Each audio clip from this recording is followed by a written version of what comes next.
All right. I think we're here for Hacker Hangouts, and I have a Gourry.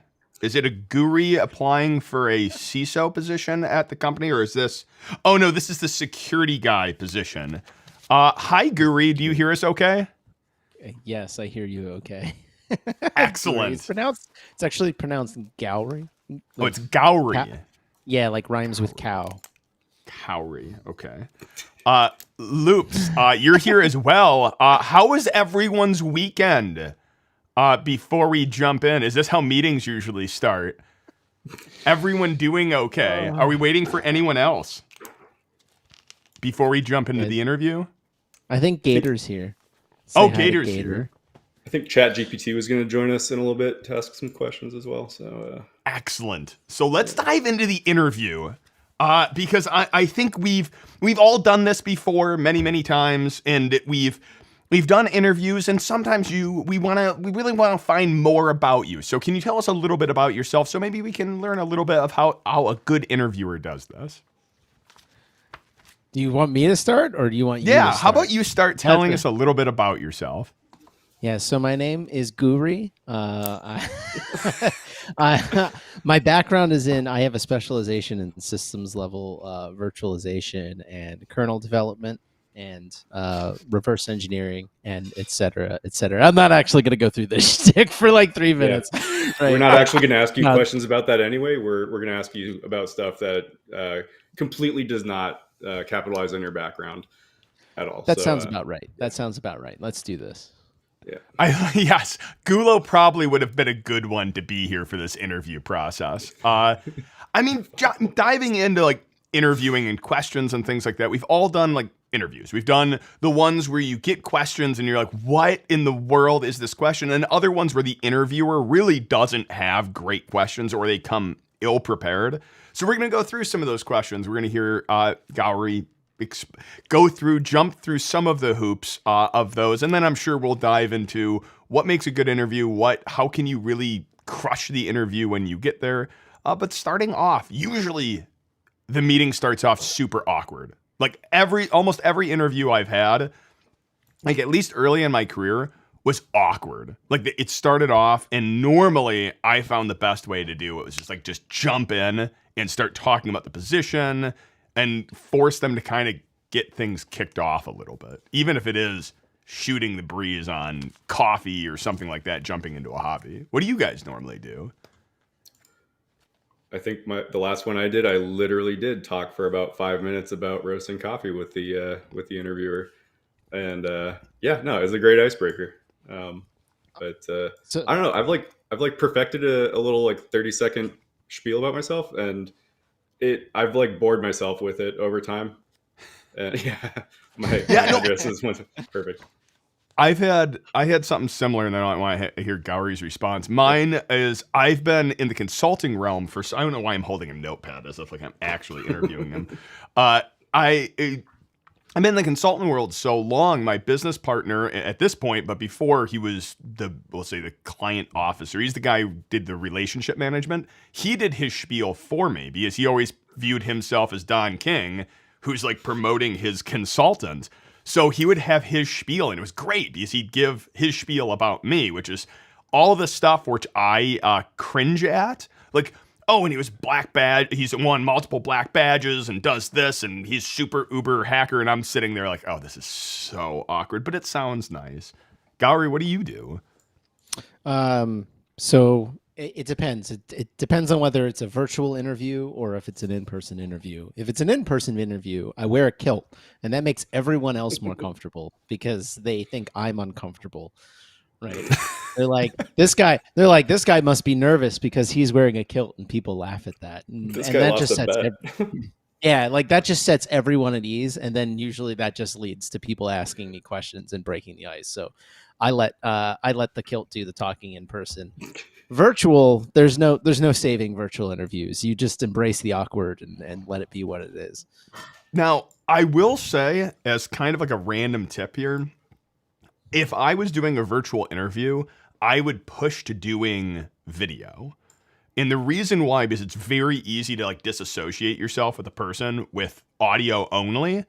And it's incredibly easy to be like distracted. And that's the thing is like you as the candidate often are like your sole attention is on the interview. Like that's what it is. But the interviewer, this is like the thing I never thought about when I was earlier in my career, was the interview has a million other things and they know they're one of like 15 other people who are going to interview you. So they're half listening. So if you enforce them on video, it forces them to pay attention to you. It also makes that connection of a little bit of humanity, which is great. You want a pair of eyes to look at. That's what I would say. Is because if you have a pair of eyes to look at, you can humanize what you're actually doing. Yeah, Gator, by the way, totally badge lights, your idea. Totally stole your idea. It's a beautiful thing. Nice. I'm weirdly proud of that.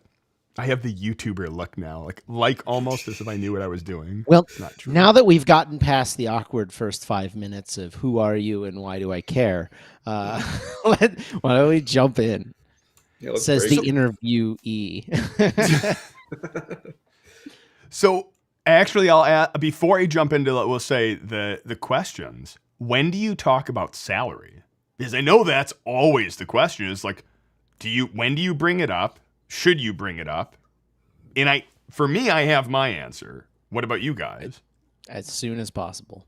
Yeah, before the interview. Like before the once interview. upon a time, I waited until I got an offer, and then I was like, all right, let's start talking. Nowadays, it's like I'm not going to do the interview unless I know what band it's going to be in. Yeah. At this point, when I get like cold emails from people with a job that I'm even moderately interested in, I respond with, my salary range is this. If you, if you can meet that, then we can continue with the interview. Yeah, I think for me, it really depends on where I am in my career. Yeah. Later, if you have a job you're not looking to leave, the first question is, it's like, how much you paying? I don't want to waste your time, but I also more specifically, selfishly, I want to waste my time. So if you can't afford me, why are we having this discussion? Yep. Early in my career, though, when I didn't have a job, or really I was willing to take anything, or I was really so here's the analogy I kind of do, which is you have these three circles. You have the circle of things you're good at, things you're passionate about, and then the things the company can make money off of you from. And you're trying to find that beautiful center spot. And early in your career, you're like looking for an overlap between, all of those, and there's very few things in there. So early, when you're going to take anything, I would not mention a salary, because whether or not it feels like this, especially if it's a small company, it's kind of like going out to a date.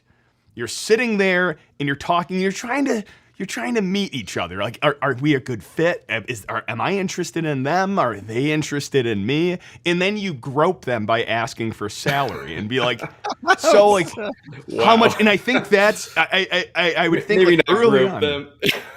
Like, and that's maybe try to throw a Hail Mary pass early on, we'll say, right?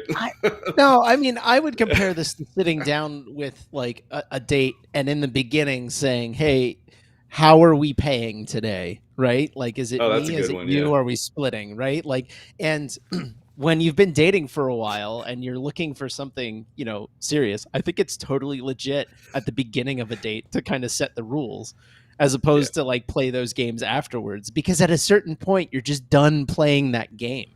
And let's just get the BS out of the way. But when you're 22 and you're going out on Tinder dates, it's like, you're looking for, some passion or something, and that kills the passion, right? So I think you do have to be realistic about that. But I have a mortgage to pay, so I want to know if the salary is going to pay the mortgage first. Otherwise, I'm not going to waste my time. To make this analogy go maybe too far, but I think you hit it right on the head. Is this idea of early on you want the passion to stay alive, and then when you're older you're like, I don't want to waste my time. All right, let's jump into some of the questions.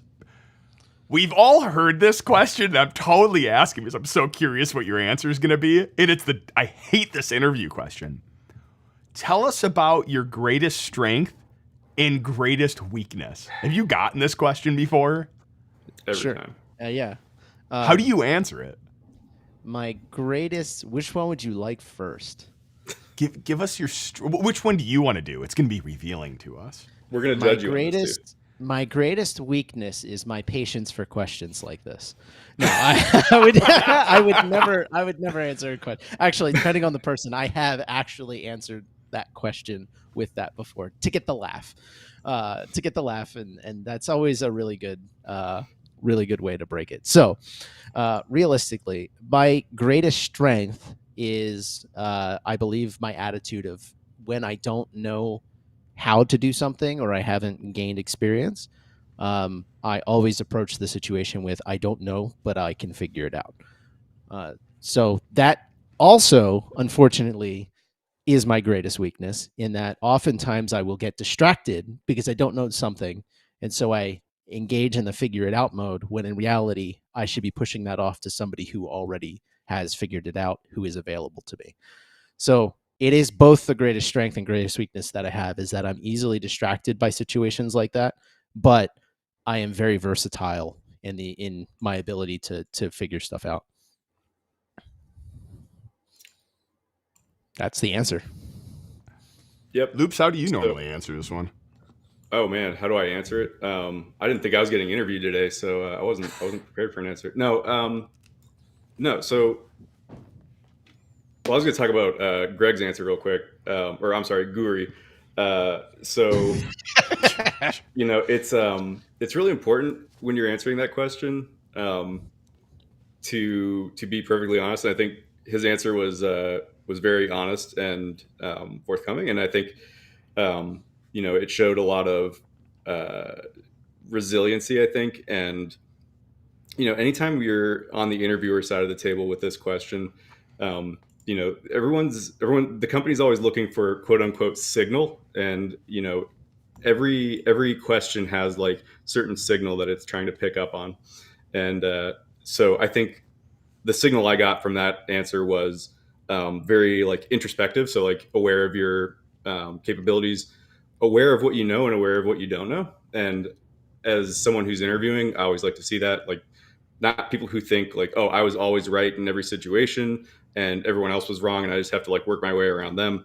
But it's like, I want to be working with the person who's like, I know that I am wrong a lot, and I love to work with people who are like that because they're willing to learn. Mm-hmm. So, personally, like I definitely try to answer that question, honestly as well. What are my strengths? I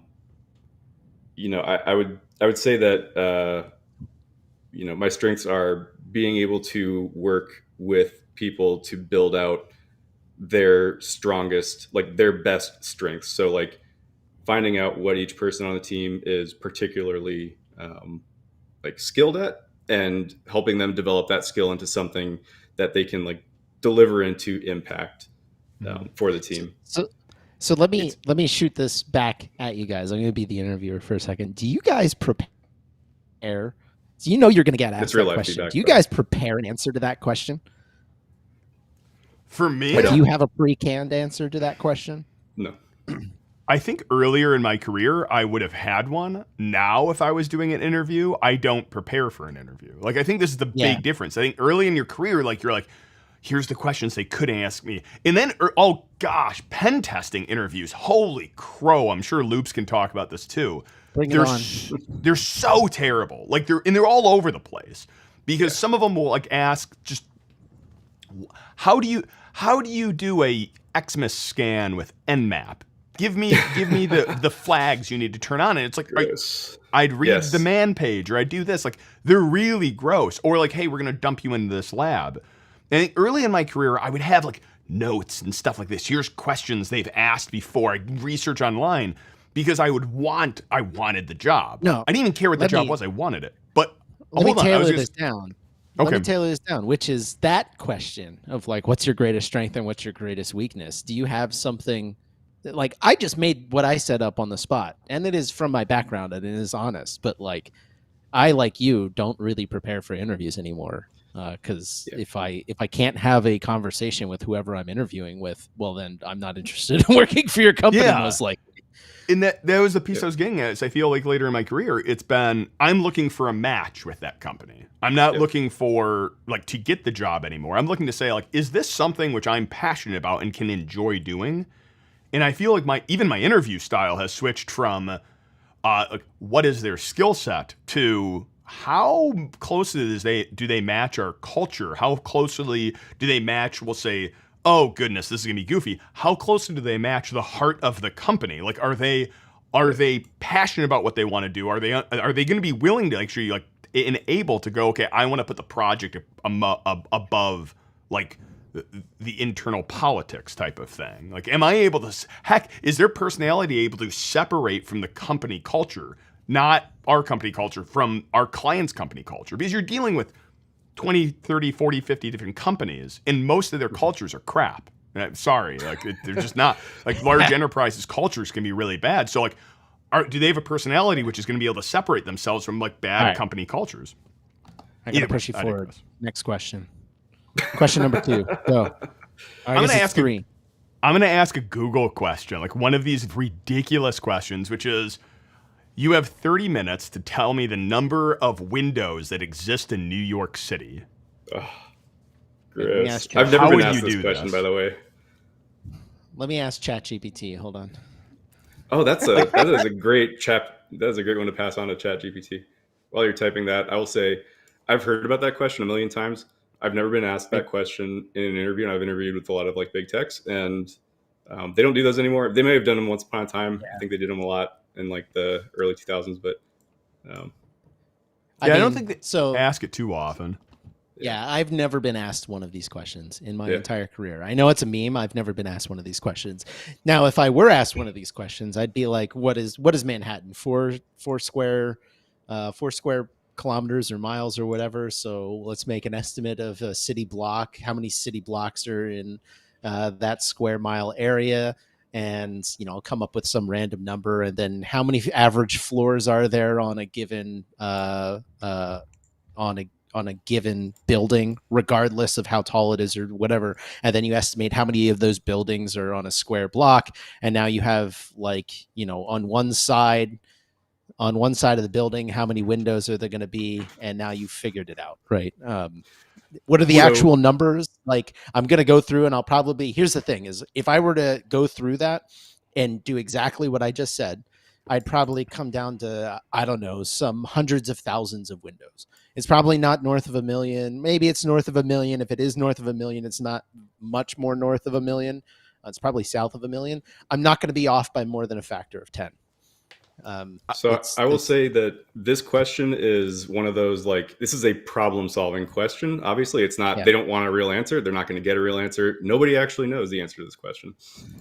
What they're looking for, a few signals. One of them is, did you ask for, and I know Greg, you like jumped right into it because, we're on a stream and, we're going for question answer. But for the people watching the stream, the big thing that they're looking for, several signals. One of them is, did they ask clarifying questions? So like, they asked the question, what windows are you even talking about? Are you talking about windows on buildings, windows on cars? Are you talking about windows that are actually installed onto the, thing that they're supposed to be on? So if it's like a window sitting out, like, does a window factory count with like rows and rows of windows? Do installations on windows inside of those buildings on computers count? Exactly. Right. Yeah. So like, they want to hear that they want to know that you are going to follow up and not just going to like jump off in and try to solve the problem the way you see it, but you're going to want to know more about how the interviewer sees the question. I actually love this. Can you define a window for me? Is a great question. No, seriously, like that is a 100% valid follow-up question to how many windows are in New York. So straight up, I actually have an experience with this, with something like this question, but it wasn't exactly to this level of absurdity.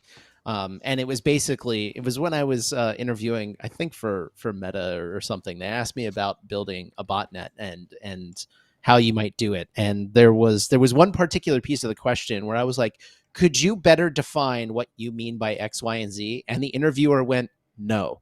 And I was like, really? What? Oh, well, I'm sorry. I don't think you got a good interviewer that day. Yeah. Yeah. I'm just like, what? They were just like, no, just come up with what you think it should be. And I'm like, that's not how, like, that. If I were and that was one of the negative signals, if you will, I got from them. I'm just like, if you're not even going to have a conversation with me, like, good Lord. Yeah. Brings up a question. Have you ever just left an interview where you're like, this is not, I not only do I not want to work here, but have you ever just cut off an interview and be like, this is, Yeah. I this is cut not off going my well? SpaceX interview. I cut off my SpaceX interview. Can you tell me After- about that? I'm curious. Yeah. I mean, basically, they asked me to install a rootkit functionally, or, like a rat machine, like whatever you want to call it, as I was like interviewing for a security position. And I was just like, you want me to install spyware on my machine while I'm doing an interview with you for like a senior security position? Are you guys crazy? I'm not interested. No, thank you. Like, I don't know what to tell you. Like, I'm not going to compromise my box, and you guys should know better. And if that's not the answer you're looking for, then then I don't know what to tell you. All right, Loops, questions coming to you. What are you asking our CISO or security dude to be? Oh man. All right. So Well, all right. You want me to ask him the next question? All right. Yeah, absolutely. Next, Yeah, bring it yeah. on. Okay. So are we gonna do you want a technical question or a soft Yes. skill question? You want a technical question? That's Yeah. your All right. technical question. All right. I'll send you the one. So this one has actually been asked to me in the past. Not recently, but I think it's a good sort of like hits all bases. If you're gonna be the security guy, it's good to know like how systems work these days. So when you go to a website and you type in, or if you go into like Chrome and you type www.google.com and press enter, tell me what happens basically between the time that you start, like you hit that first W, or the time that you open Chrome until the time that the site loads up and has stopped trading traffic. Okay, so how far down the stack would you like me to go in terms of Yes. like, would you like me to explain? Yes. So, all right. If you So can when get down you type- to the when you type quantum that physics W, level, yes. Yeah. So when you type that W, the first thing that happens is you connect, to basically, you connect a circuit that puts a wire into a high mode, 3.5 volts or 5 volts or whatever. And that wire is going to map up on the other side of the USB controller. It's going to send that signal over USB. It's going to send a packet if there's a microcontroller, if you have a wireless. I'm not going to go down that far. But ultimately speaking, a W gets sent over the wire into your computer on the other side. And the I/O drivers in your operating system are going to receive an asynchronous interrupt, and that interrupt is going to interrupt whatever is currently running on the CPU, assuming the CPU is actually running something. And the task that handles that input is going to get scheduled by the operating system to start. And then depending on how that task, in this case, it'll be Chrome or something that's monitoring, you clicked into the taskbar to start typing, it's going to receive some level of buffer that said a W arrived. And we're just going to say it's like reading from a file mapped area of memory space, so like MMIO. So it receives that W and it pipes it into this input at the low level. And then I don't want to go all the way into the graphical, like how it actually shows up on the screen. So I'm going to skip that part. And that's going to happen for each individual character you type on the machine. So eventually you get to the point where it's all in and you press enter. And what happens at that point? So you press enter. The very first thing that's going to happen, and I'm gonna skip to the network stack now because that's what you actually care about. But I could sit down and say, like, the operating system gets all, it handles the input this way and that way in the same way that I just explained the interrupt path. But so the first thing that's going to happen is computers don't really speak in terms of host names, right? Or like www.google.com or whatever. They speak in terms of IP addresses. So the first thing that's going to happen is it needs to do a DNS lookup. So it goes and does the DNS lookup. A DNS, it's going to do like a AAA network lookup, and there's a whole load balancing that happens in the background. So you don't necessarily always get routed to the exact same space every time you do a DNS lookup. So it's going to select one of these servers for you to send these subsequent requests to, and you get back an IP address. So DNS does host name to IP address lookup, and Chrome is going to get this IP address back. So now the system has done the DNS request lookup. You have an IP address, and what we're going to do is we're going to do an HTTP request to that IP address based on some if you went to like google.com/chat or google.com/mail, whatever it is. So it builds an HTTP request based on that IP address. So you build an HTTP header, which has, for example, that extension lookup. It has, type information. I'm about to send it an HTML document, so it puts that information in the type header. Off the top of my head, I don't remember everything that goes into an HTTP request. But at that point, depending on whether or not you're using HTTP or HTTPS, it has to do one more thing before it actually connects over that, which is actually enable the connection to that machine. So it's going to start building those things, but it's going to open up a TCP connection to that remote box, and we'll say it's SSL, right? So it's going to do this original act. Act to do this request, and we're going to make that initial connection, and then we'll negotiate which encryption mechanism we're going to use, because we're going over HTTPS. So it'll go through the whole SSL protocol where we say this is what I'm capable of and this is what the server is capable of, and they'll find one that they're capable of agreeing on, and then they'll do whatever that protocol's handshake is in order to assess it. In some cases, it'll be like using my private key and their private key, and they'll do like Diffie-Hellman or something like that. Unless you want to go further down into that stack, I won't, but we can if you want to. Go ahead. No, I'm going to pull us out. I love questions like this because but here's like the weird one with this. Because one, you're going to go to, if I could answer the exact same question and I would have went a completely different place. Yeah. Because it's so revealing of like what your background is, what your knowledge is, even what your passion is. I love these questions. That is exactly why I asked, or why I enjoy that question. The kicker though is from Loop's perspective, and questions coming to you.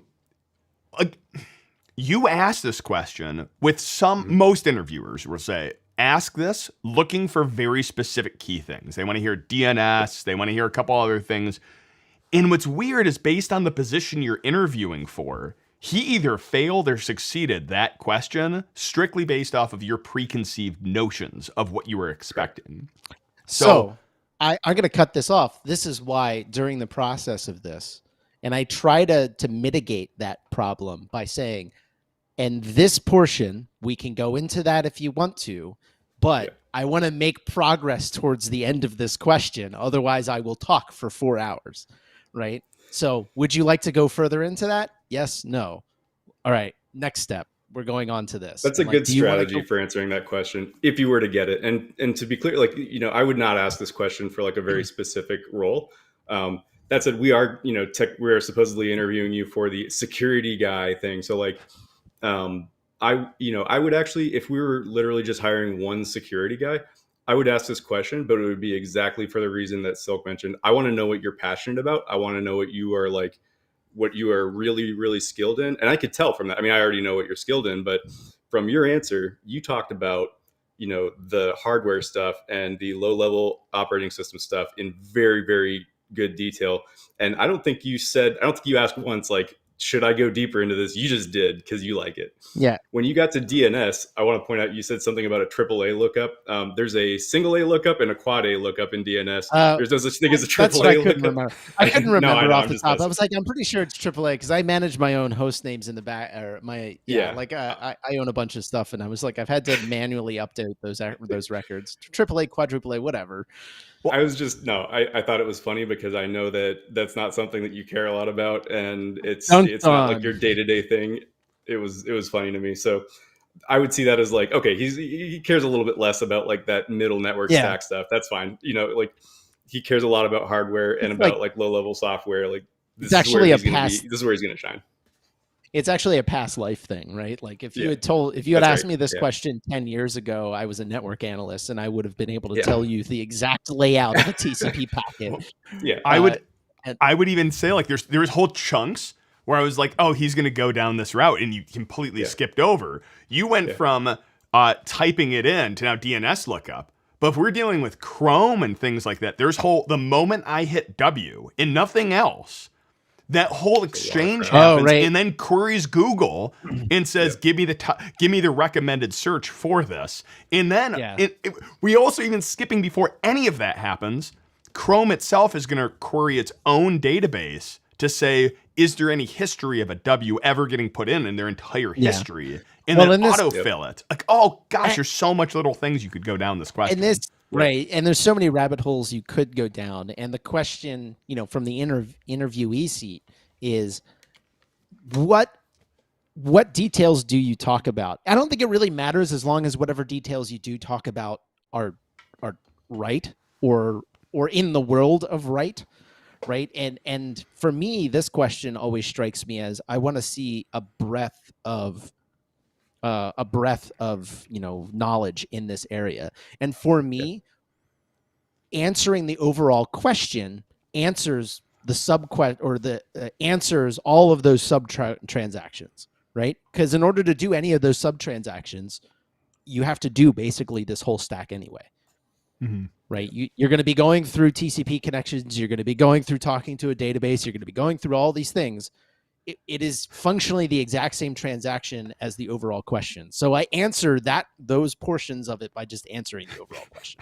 I'm waiting for you to restart this question. It's like, in order to answer this question, we must first understand the universe. To understand what a W goes in.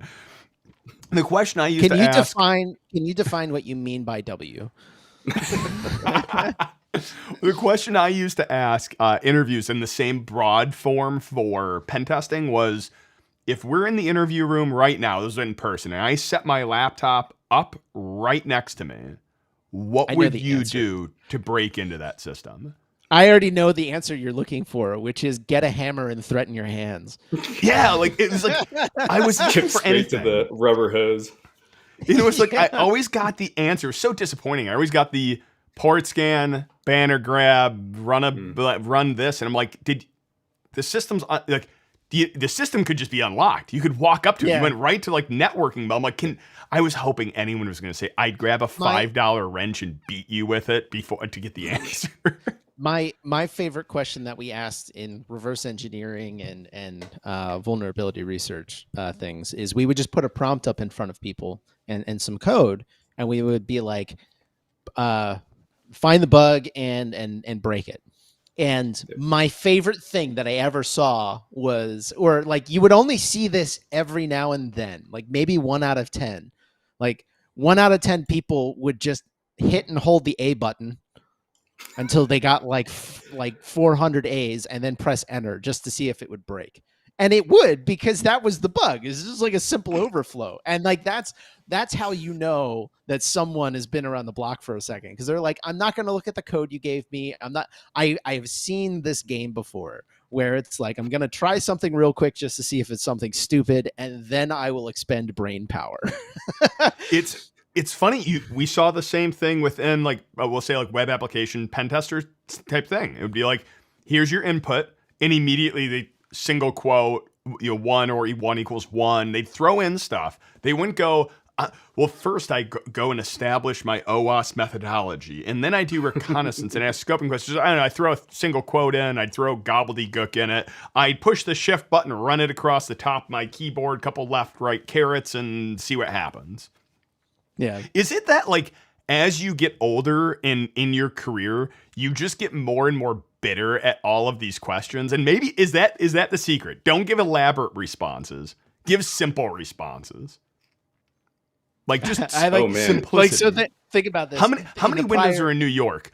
144,235. No. Prove me wrong. No. You're wrong. At least one. At least. I know I'm correct. 1 or more. Star, asterisk.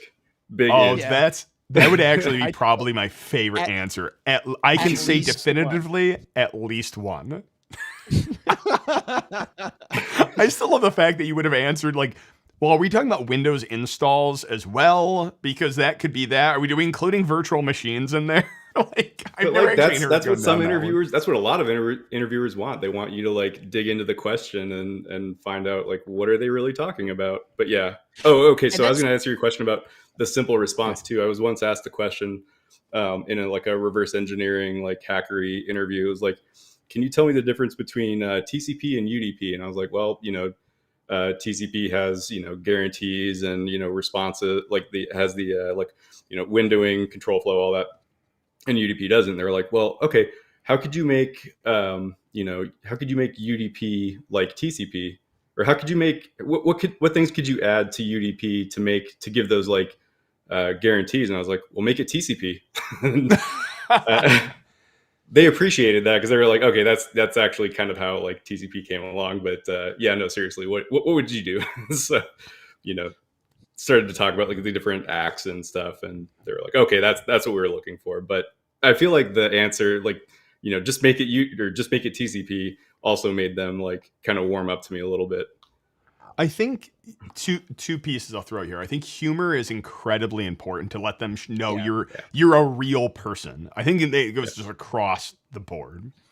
I think the other thing, which kind of drives me nuts with interviews, is I think young interviewees, or like not young age wise, but young people who haven't interviewed a lot of people, do this. I'm going to ask a question expecting an answer.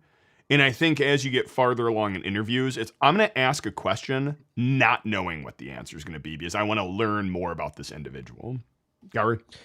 So the thing I was going to say in terms of people expecting pushback on questions and exploring the question, things like, can you define window for me, right? I think that's really important for a variety of cultures, and maybe it's not important to some cultures. They want someone who's going to be a worker bee that's able to take tasks and just deliver them, right?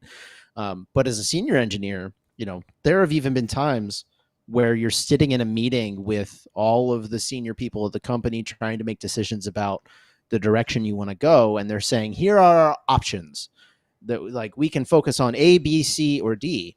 And you definitely want someone in the room who's going to go, the premise of this discussion is potentially wrong, right? Like, you guys are saying that these are our options and this is the direction we can go. And we have to ask the question, is the idea of going in the direction of any of these things a good idea, right? And if we don't do this, what will we focus on?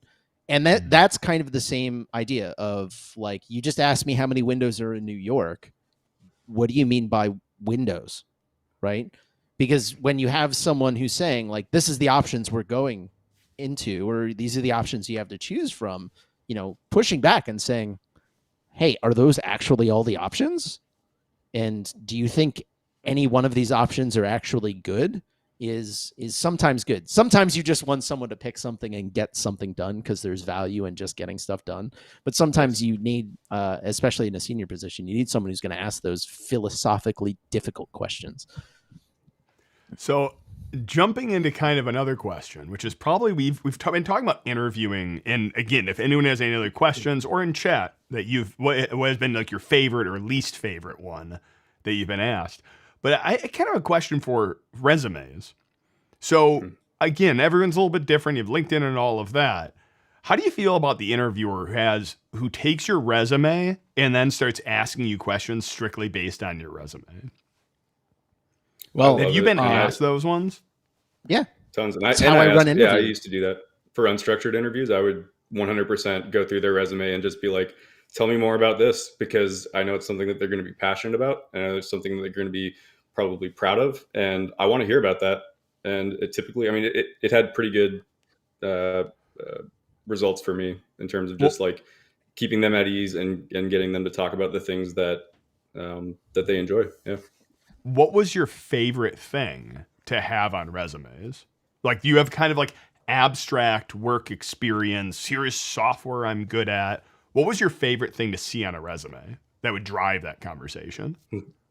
Yeah, honestly, just relevant experience and like something that was relevant to what we do, something that was like a passion project. I really like talking about passion projects because, they're not necessarily like directly relevant to the job, but it's like, it shows that they're interested enough to go do something on the side. Yeah, I mean, I don't know. My favorite thing on resumes is always anytime someone puts something that has nothing to do with any of their prior experience or the job they're trying to get whatsoever. For example, you and Loops could put, I roast coffee, right? Mm-hmm. Like, if you put it on your resume, you must want someone to see it and either chuckle at it and then have a discussion about it. And that's where you get into personability, right? So, like, now on my resume, I probably put like I wear kilts more often than I wear pants, for example, and so because it gets a chuckle out of people, right? So like That's I awesome. want, and it's all about marketing to a certain extent. This is why I do all of my talks in kilts when I go to conferences, because I've come up with the sentence: my talk isn't for everyone. The details of the talk is not for everyone. There's going to be a lot of people in the crowd who are bored by whatever is coming out of my mouth, but there is something in my talk for everyone. And that something might be, I'm going to chuckle at the fact that this guy's wearing a kilt, and that's marketing for you. That's marketing, right? So on the other side, I actually like loops for unstructured interviews. That's pretty much what I do. I look at their resume, I take a scan. I'm not going to have a background in what they're doing, but I have enough of general knowledge to be able to say, what have you done here? What have you done there? And if there is something on there that I do have background in, I'll start to poke and prod the edges of this to validate their resume to some extent, right? You have to validate. And I will say that this is very important. Any sentence you put on your resume, you should be prepared to talk about in depth. 100%. Because I have seen multiple times where someone does have background in whatever it is they put on their resume, and they get caught up in the fact that like someone says, oh, I implemented XYZ, and the interviewing person goes, interesting, tell me about that. And they go in, they talk about it, and eventually it comes down to, well, I didn't implement the actual thing. I used a library, and then I utilized that to do this thing. And the interviewer was like, I know you didn't implement it because I wrote the library. Right. So thank you for answering the question that way. But like, your resume is a lie. Like, you did not implement that thing because I invented it, X amount of years ago. Right. And that happens. Gator Adventure. No, I was just going to say, and I've had that happen to me in an interview as well. And not in me being caught up in it, but me asking questions where I'm just like, you said you have that moment of like, this person said they were an expert in this, or they had done this, but I'm not getting a warm and fuzzy from the way they're talking about it. Yeah, it's funny how much that warm and fuzzy, like hearing passion is a big one. Like Gator actually said in chat, do you have a home lab? Like, when you start talking to anyone in tech, typically like you hit that note of passion for them, and they just go off, and it's an awesome thing to see. But I think like Gourry hit a perfect point, and I share this like hesitantly, but like when I was at General Electric, we would get 8,000 resumes, like so many resumes, and I use the joke of like grabbing like half of them and just throwing them away. And they're like, oh, why would you do that? I'm like, well, because those people are unlucky, and I don't want anyone who's unlucky on my team. Like, it was just like you'd go through them and do anything you could just to toss them on out. And one of the things I loved, like one of the resumes I pulled, they had their resume in Comic Sans, because you'd flip through so many resumes. And then I saw this one in Comic Sans, and I was like, what the hell? What kind of idiot does Comic Sans? And then we ended up hiring him because it pulled my resume. I mean, it pulled the resume where it caught your attention. And I think things like kilt or coffee roasting, anything to grab their attention early on. I actually do believe in your resume, there's like, I think they call it an abstract or a summary of like what you're looking for in your career. It has to be one page, like 3 sentences most of like, or even 2 sentences. If you can get one good sentence of here is what I am looking for. And it goes like, starts out with not like, hi, my name is Alex, but like, I am a coffee roasting geek who loves cybersecurity. Like, bam, like whatever. My favorite story about a resume in general, and then I'll pass it to Loops. My favorite story about this is from my very past life when I was training as an actor, talking about your resume is marketing, right? And you want your resume or whatever it is you're sending, postcard or whatever, to sit on somebody's desk for as long as possible. And you want to build buzz around it. And this one young woman decided she was going to deliver her resume by hand to the casting company that was looking for different parts or whatever. So what she did is she got a nice printed up thing, and acting resumes has your headshot on the back and what you've done on the front. And she hole punched in 4 corners a hole, and she tied a helium filled balloon to all 4 corners. And then she hand delivered it to the acting and said, "Here you go." And like in person, it was just like, "Hey, I just came by to drop off my resume. I thought I might make a thing of it." And then The Office got a really, they thought it was funny, as creative, whatever. And that person got called in to audition for the part. And just getting called in to audition for the part is like step number one. Just like Silk said, oftentimes these things go into the circular file and you never even get looked at. AKA the trash bin, right? And they just get shoved off the desk. Probably the biggest secret, and then I know Loops has something to say, is like the biggest secret, and I tell everyone, reach out to the hiring manager. Make their job easier. Like every single person who ever contacted me like, "Hey, I'm looking for a job on your team," or anything like that, immediately got pulled. Because they made my job easier. I didn't have to go through a stack of 1,000 pieces of paper to find them. It was like, oh, cool, this one, great. It's right here. And then they emailed. They didn't say, "Hey, I applied for this position. Can you go find my resume?" It's like, "Hey, I applied for the position. Here's my resume. Hoping you take a look at it." It was, awesome. That's a huge cheat. Loops, you had something, right? Or do you want to wait until it calms down? I don't know if you guys can hear my dogs yelling in the background, but we had someone come to the door, and I don't have my noise cancellation going, so sorry. First of all, I wanted to say it's like a typical interview now.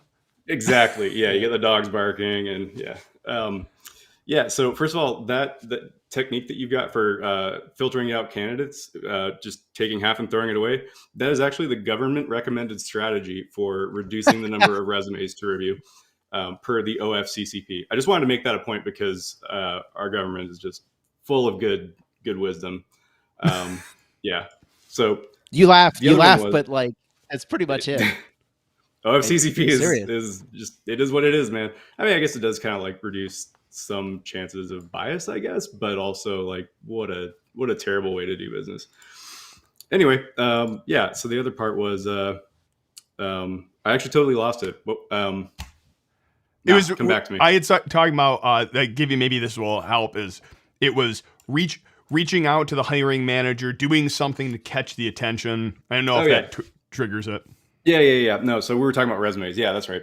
So resumes, the thing that I would do to stand out, aside from doing the 4-hole punch and a helium balloon, which is awesome, by the way. One thing I got from a headhunter was, always put something at the top. Like, don't just jump straight into like, here's my experience, here's my education, etc. Always put like a profile. People used to put like objective, like I'm here to do I'm here to take the exact job that you've got this rec out for. Like, don't do that, because people see right through that, and it's like, okay, you just change that for like this rec.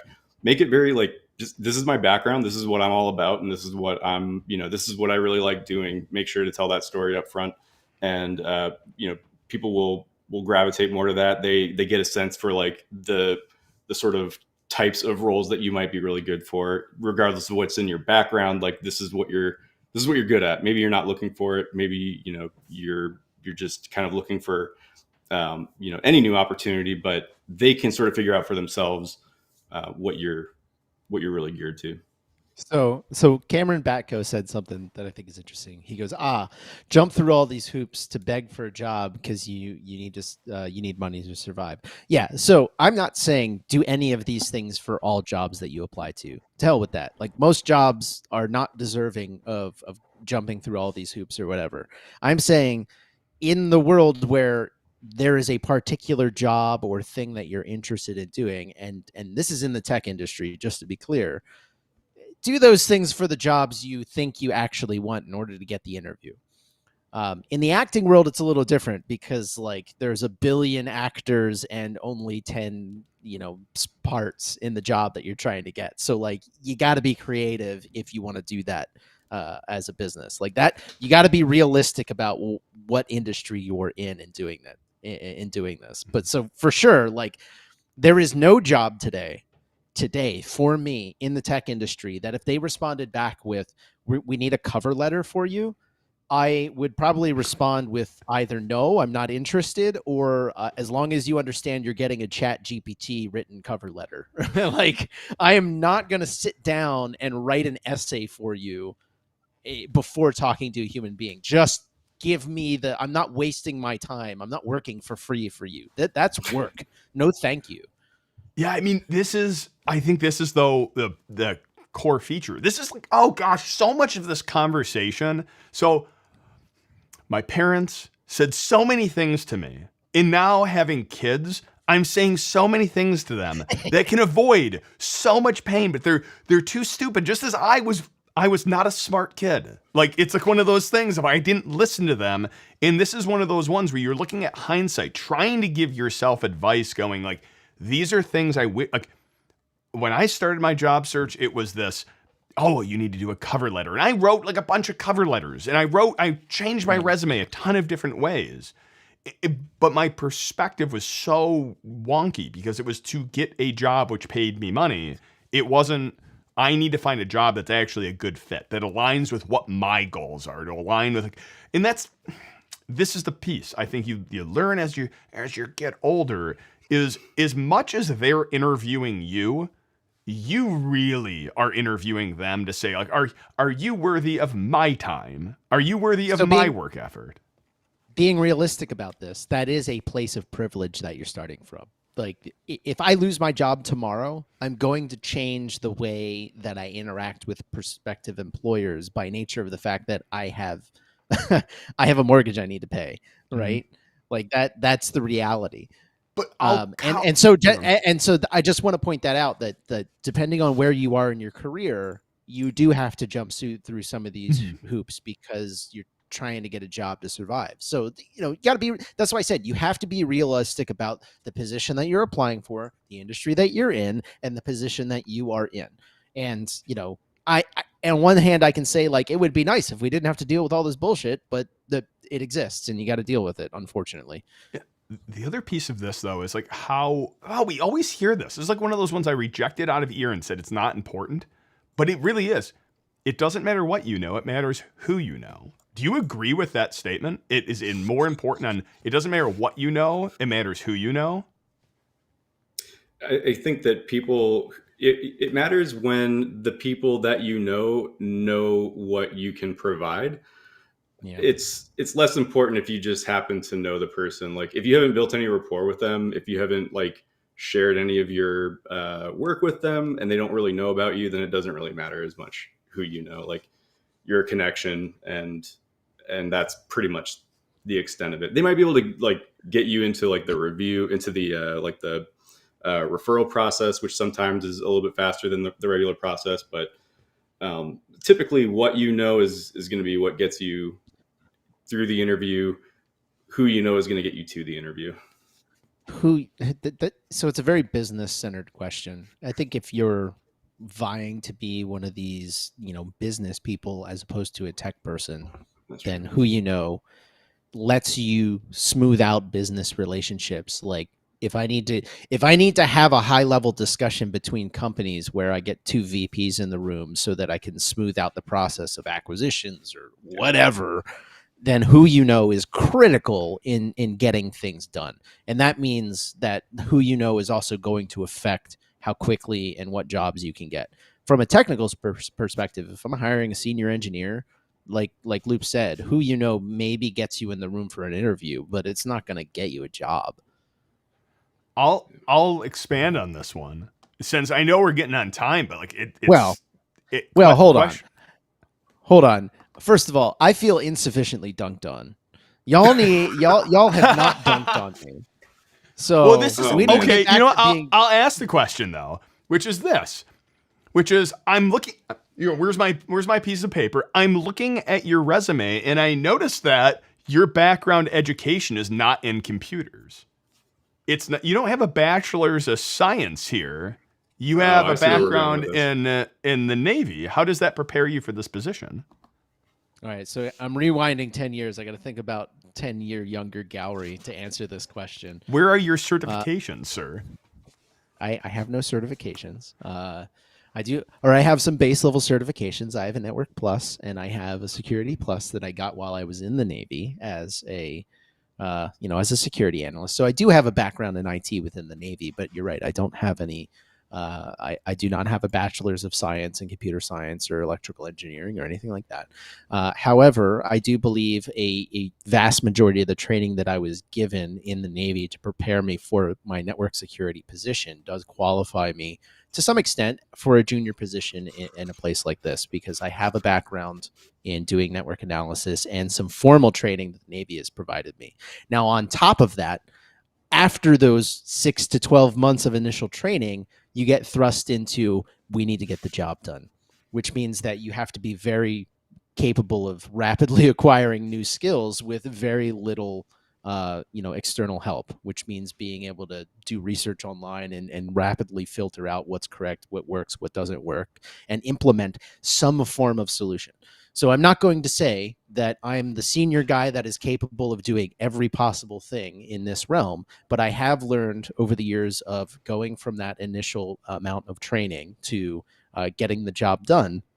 I have learned how to recognize the boundaries of what it is I'm capable of doing, and then finding the people who have that experience to augment my general knowledge within this area.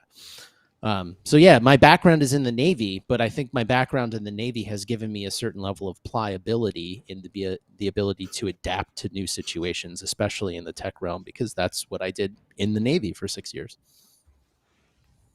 In your last programming job, or in your last thing, give me an example of a problem you came across which you had to find a solution, and did you find that solution? So the biggest one that I came across that I had to figure out the solution for was we were doing network analysis on, it's basically modern threat hunting. This is a while ago, but it's like modern threat hunting, but like the proto version of it, where you get like a 4 terabyte drive of just network traffic that's constantly cycling through. And your mission is find the bad guys, because there's gonna be bad guys, right? So the question was, how do you do that? And I had the idea of, well, since we can't inspect every single packet, we want to inspect the DNS requests to just find the low-hanging fruit first. Because we understood to some level that malware is going to use HTTP requests to contact some domains that are cycling through. At the time, it was like Conficker was the all the rage. And so what I built... That's what all the cool kids were using. The year was 2010. Yeah, not even. The year was like 2009 or 2008 or something like that. PC at the pre-COVID. So at the time, I basically built this Python program to just chunk through all this the DNS requests to look for non-human looking DNS records, like find stuff that's going to xw1137.com or whatever, something that looks like garbage, which today a lot of advertisers use to serve their ads and things like that. But at the time, you could go look for bad actors still. yeah, right. But at the time, you could dig through these records and look for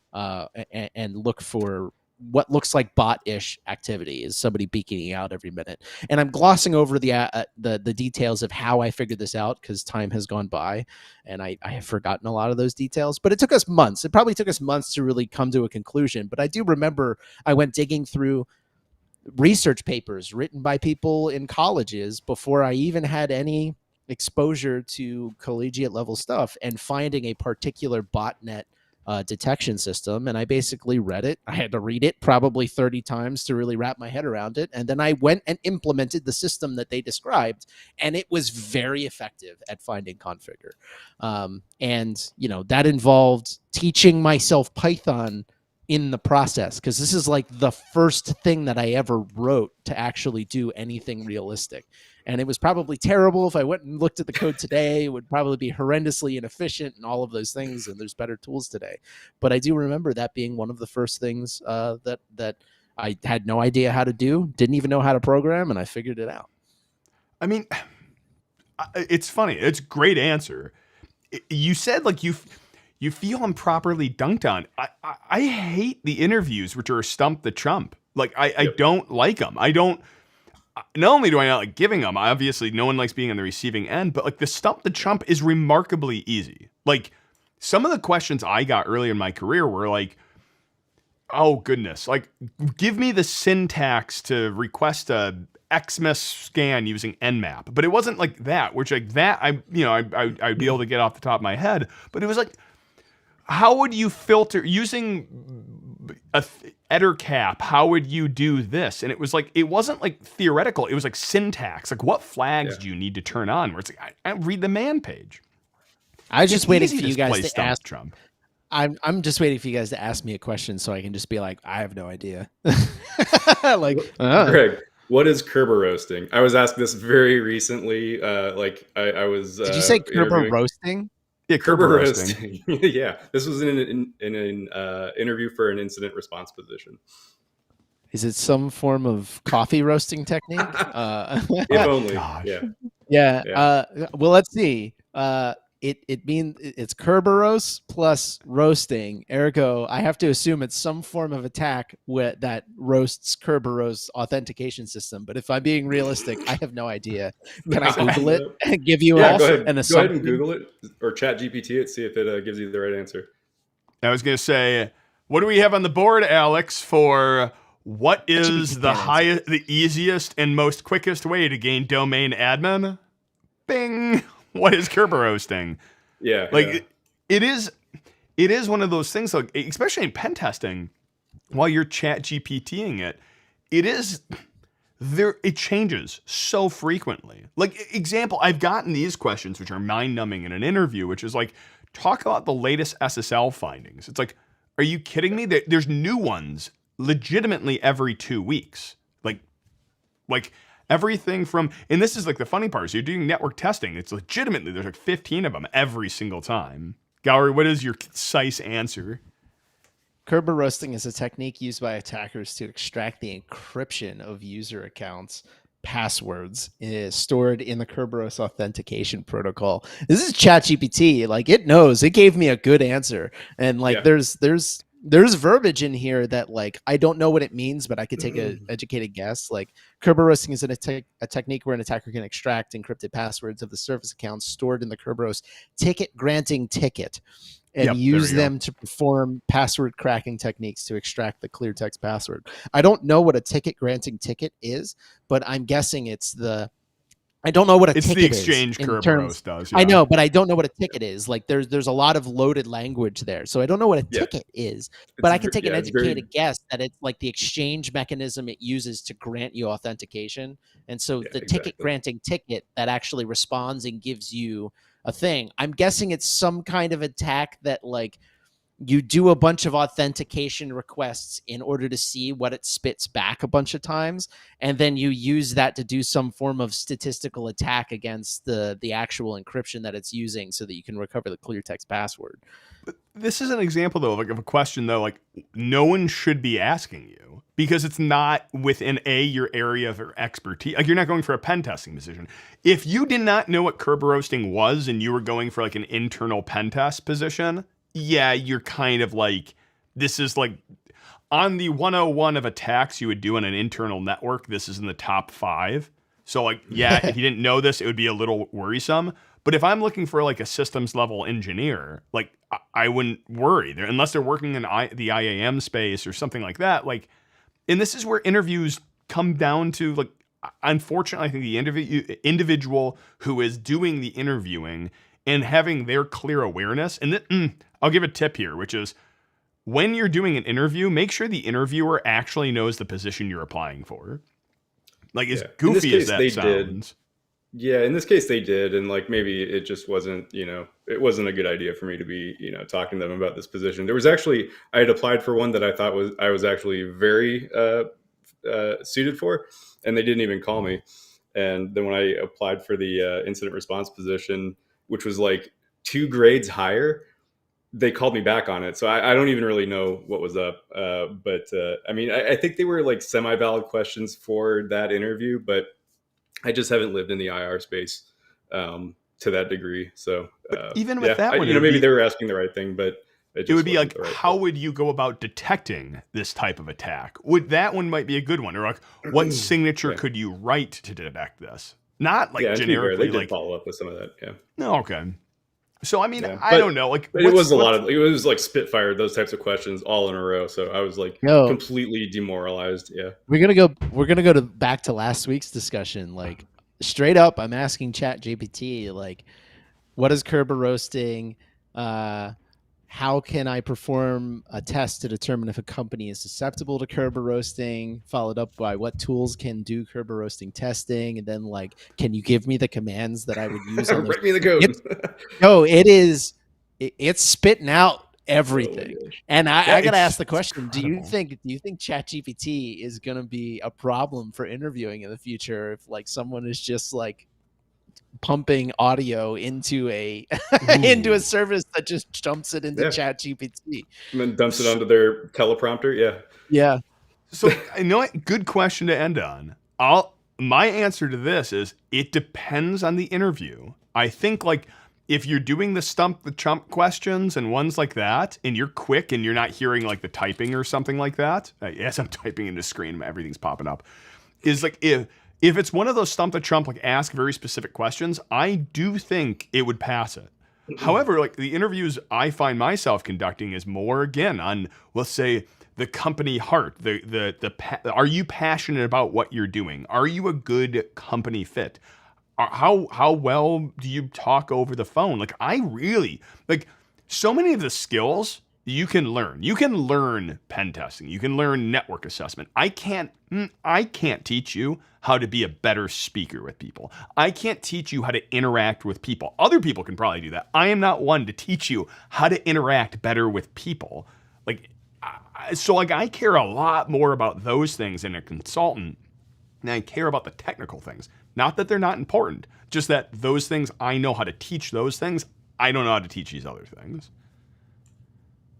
But what do you think? Do you think ChatGPT is going to completely like wreck interviews? And then I have another follow-up comment on this. No, I don't think so. Like the idea that someone would be able to field an active interview and a discussion and pipe that information into ChatGPT and have some form of intelligible, good interaction with a person, I don't think it's there. Like someone might be able to get by with like an audio only interview, but the fact that like every answer will be delayed by 5 to 10 seconds of more or less silence or gobbledygook discussion while the answer is being while the real answer is being generated.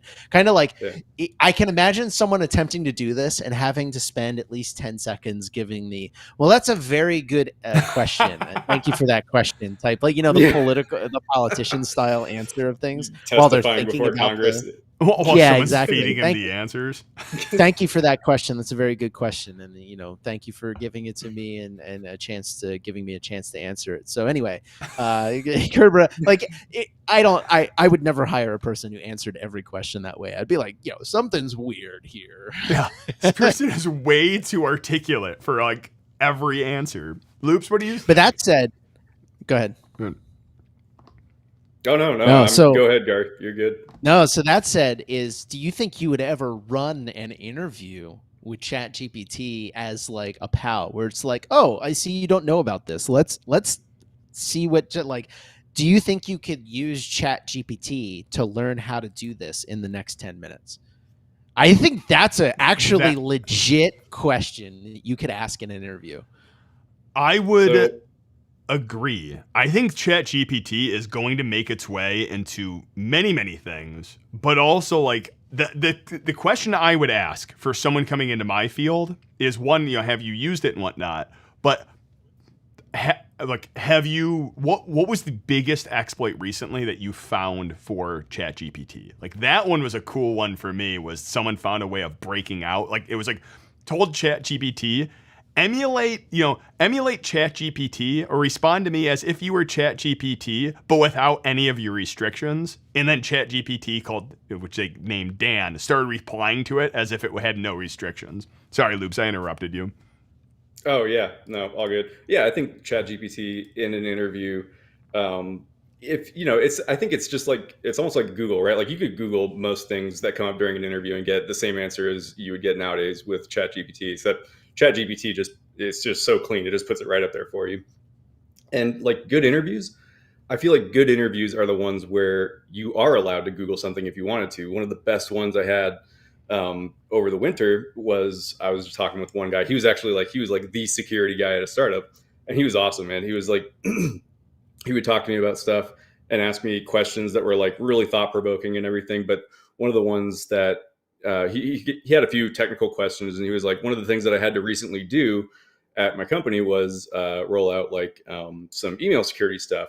And so I had to work with DKIM. Are you familiar with DKIM? And I was like, the name does not like pop anything in my head. And so I was like, he's like, oh yeah, you can just Google it real quick and then we can talk about it. And so I Googled it, he explained it to me, and then I like spit it back to him in my terms.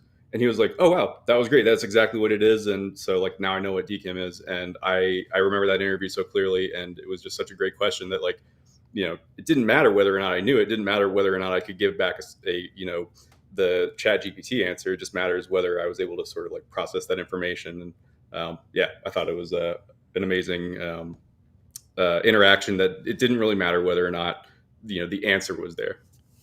I think you hit it on the head because like that's something Gourry has said and it's stuck with me and I love it, which is like, I think what makes us as not just us three, but us as this industry, like good at what we do is not that you know everything. I even think in an interview that not that you know anything and that you're willing to admit I have no idea, but the kicker is I'll figure it out. And I loved when Gourry said it, which is like, because I have no evidence to the contrary that I won't, because that's what has led me here. And it's, I don't know, but I'll figure it out. And that has stuck with me in the way he said that. With that though, my gosh, good conversations. We're like way over time, but I very enjoy them.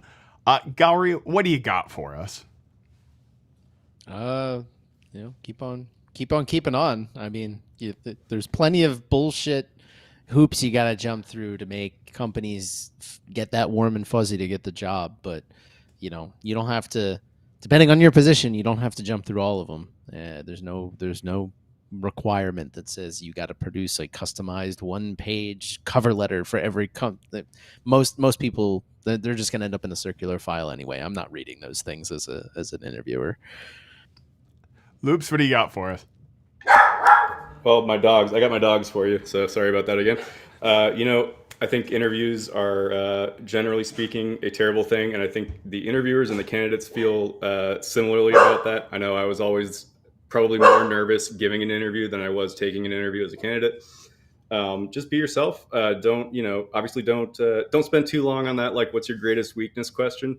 But certainly be honest and be forthright. And, if you've really biffed it in your career, don't feel afraid to talk about it and talk about what you learned and what you're doing better now. But don't be fake, because, people will detect that. People are going to spot the BS. So don't BS them. I always follow I tell this to everyone for going through an interview. I follow the rule of, I think it's attributed to Colin Powell. Someone asks you a question that you don't know the answer to or don't know the full answer to. Tell them what you know, tell them what you don't know, tell them what you think, and kind of can't go wrong. So, good luck to anyone watching this for interview tips. Yeah, I think it's so important to think about, what is this job right for me and am I right for this job? Flipping it. I think it's okay to say I have no idea, but I'll figure it out. It's one of those things is if you do have questions or whatnot, if you're like hitting this weird interview question, which you don't know, or how could I have responded, obviously feel free to jump on into Discord and we'll do our best to answer it. As with all things, we have no idea what we're doing, but we'll figure it out. Thanks for watching and hack on.